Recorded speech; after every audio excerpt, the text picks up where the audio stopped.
Now how might we arrange these in an order? We know we have all the signpost ones and journey ones for each of the 4 through lines. So there's 4 signpost ones, 4 journey ones. Let's erase them for a second and look at a sample way that they might be laid out. We'll make our 8 squares again.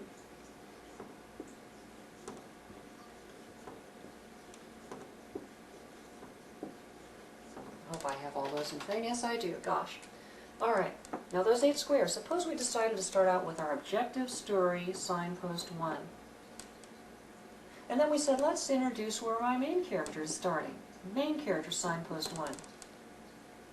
But I want to stick with my main character a little bit to get him to know him better, so I'm going to put main character journey 1 next. So this would be 1, 2, 3, 4, 5, 6, 7, 8 scenes, our first 8 scenes. Then we go to another act, okay? Then we say, well, let's introduce the obstacle character with his point of view. So we choose obstacle character, signpost 1, but we don't want to stick with him. We'd like to see something about his relationship to the main character, so now we go to subjective story, signpost 1.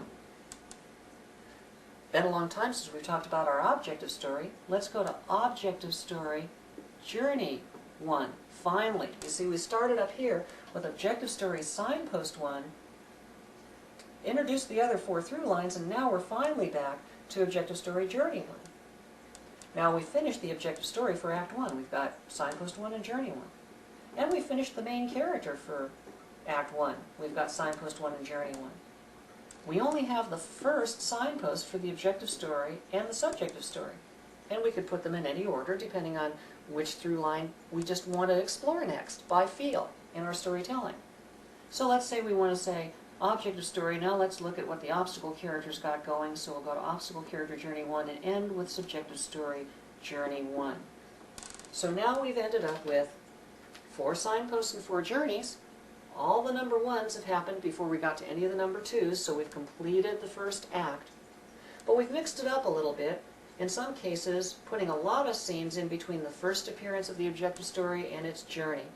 And in other cases putting the signpost and journey right next to each other for the main character, for example.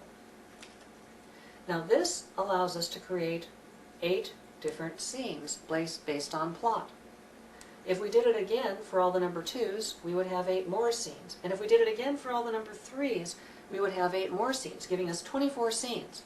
And you will find it interesting to note that almost all movies of a feature length, normal feature length, and almost all books of a normal novel length, normal, I mean there's a range, fall into plus or minus about 24 scenes, because that's about how long it takes to fully explore the subject.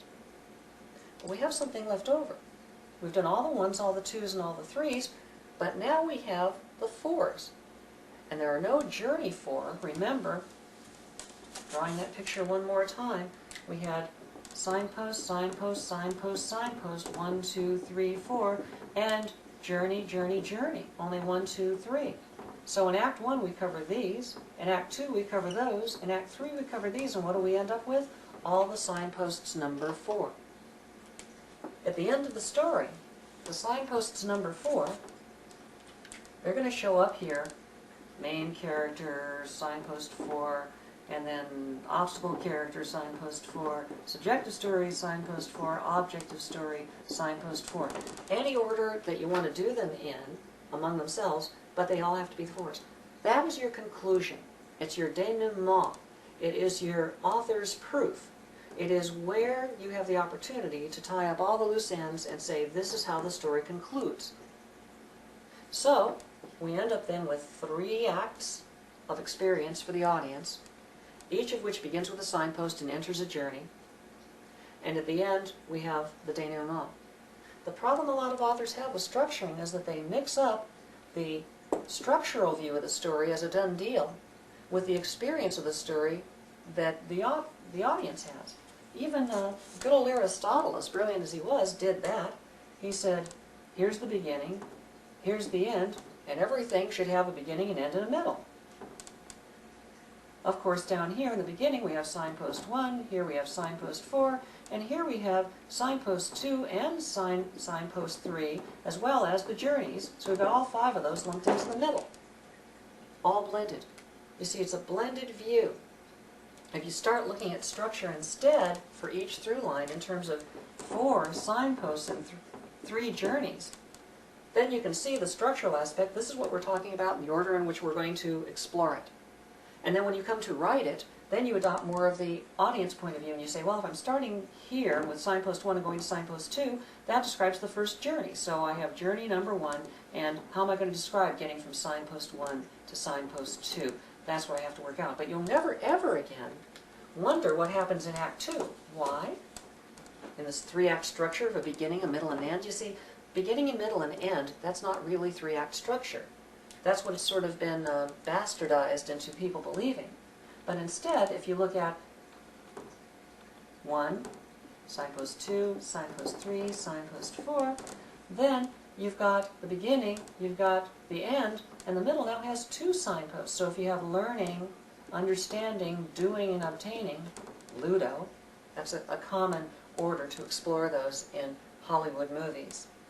Then you would know that you're going to start with everybody learning something, and at the end they're all going to obtain something.